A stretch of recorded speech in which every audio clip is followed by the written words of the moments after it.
ഇത് അവർ അന്നത്തെ ദിവസം ബില്ല് ഇറപ്പിച്ചില്ലെങ്കിൽ കേവലം അവർ പുറത്ത് എന്നൊരു ജനറൽ സ്റ്റേറ്റ്മെന്റ് അല്ല, പകരം ഇൻഡിവിജ്വൽ ആയിട്ട് ഓരോ ഇടവകയ്ക്കും വേണ്ടിയിട്ട് അതാത് വികാരിമാരെ പുറത്താക്കിക്കൊണ്ടുള്ളതായിട്ടുള്ള ഉത്തരവിറങ്ങണം. അത് വ്യക്തിപരമാണല്ലോ, വ്യക്തിപരമായിട്ടുള്ള ഉത്തരവിറങ്ങണം.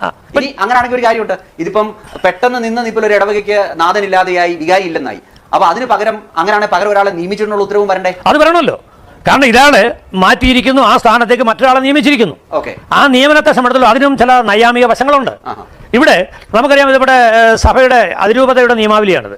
ഈ നിയമാവലിയിലെ 26-ാം ഖണ്ഡികയും അതിന്റെ 4-ാമത്തെ ഉപഖണ്ഡികയും പരിശോധിച്ചാൽ എങ്ങനെയാണ് ഒരു പുരോഹിതൻ അധികാരം ഏറ്റെടുക്കുന്നത് വ്യക്തമാക്കിയിട്ടുണ്ട്.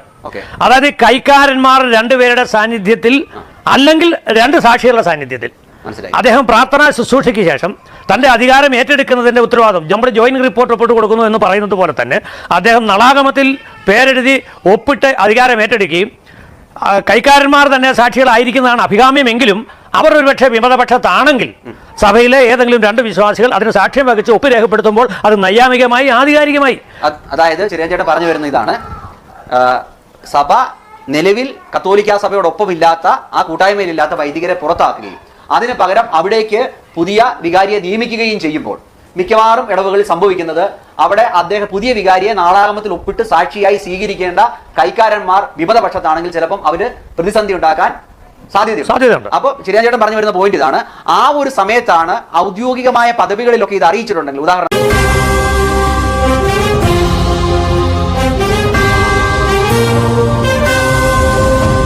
ഒരേ സ്വരം ഒരേ മനം